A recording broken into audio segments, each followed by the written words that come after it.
Let me first introduce my wife, Jane. Say hello.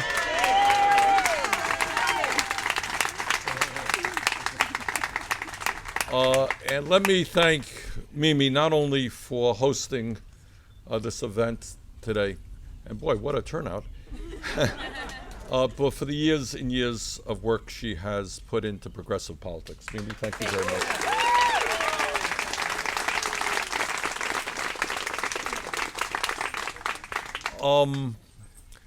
Yesterday morning at 9:30, we held a rally in Las Vegas, and we had close to 1,000 people coming out.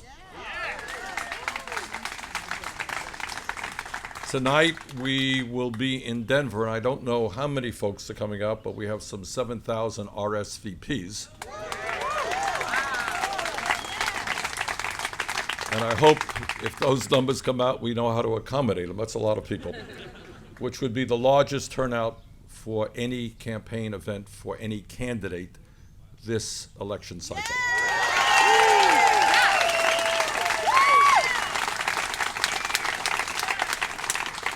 So I think what is going on is this campaign is catching fire for a simple reason.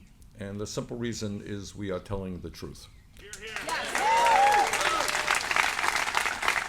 And I think that that is what the American people want to hear. And the truth may not be necessarily pleasant, but we can't go forward unless we have the courage to take a hard look at where we are today.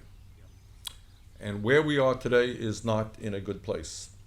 As many of you know, we are looking at grotesque and immoral, and I use that word often, levels of income and wealth inequality. And we got to bring that out on the table because it impacts every other aspect of our lives. Nobody can tell me that a situation in which one-tenth of 1% now own 22% of the wealth in America, which is almost as much as the bottom 90% own. Does anyone think that that comes anywhere close to being where the United States of America should be? And no one can tell me that in an economy today in which 99% of all new income goes to the top 1% is anything like the economy we want to see. And the reality, the questions that we have to ask ourselves, pretty simple questions.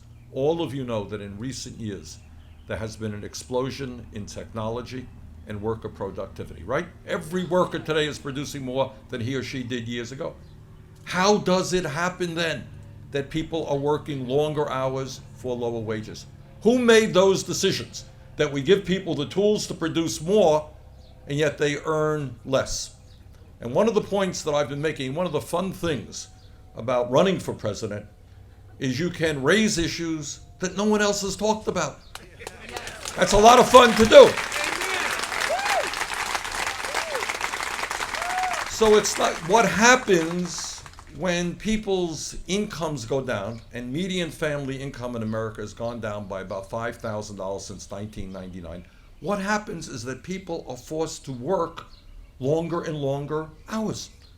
All of you remember when we were in school, we read these textbooks, and there were pictures in the textbooks of workers out on the streets demonstrating in early 1900s. What were they demonstrating for? Remember? They were demonstrating for a 40-hour work, 8-hour day. And what the unions were saying is they say, our people are human beings. They're not beasts of burden. They want time off for leisure. They want time off to spend with their family. They want to get more education. That was 100 years ago. And today, here are the facts. 85% of working men are working longer than 40 hours a week. 65% of working women are working longer than 40 hours a week. And our people today work more hours than do the people in any other industrialized nation. Japanese work very, very hard. We work a lot more hours than they do. And let me tell you what the result is, because I go all over the country. We have an exhausted people. Our people are tired. They're stressed out. I will never forget in Burlington, Vermont, going to a grocery store, and I came out and there was a woman there. Said, Bernie, I just want to mention something to you. My husband and I have one kid, and we would like to have another kid. But we don't think we can be the parents that we want to be because he's working 3 jobs and I'm working 3 jobs. And if you think that that is uncommon, it is not. In my state and all over this country, people are working 2, 3 jobs to cobble together an income. So the question that we have to ask ourselves is, yes, we could understand that if we were a poor country. If we were a Haiti, if we were a poor country, people were struggling, working incredible hours. We are the richest country in the history of the world. And yet, nobody knows that because almost all of the wealth and all of the income is going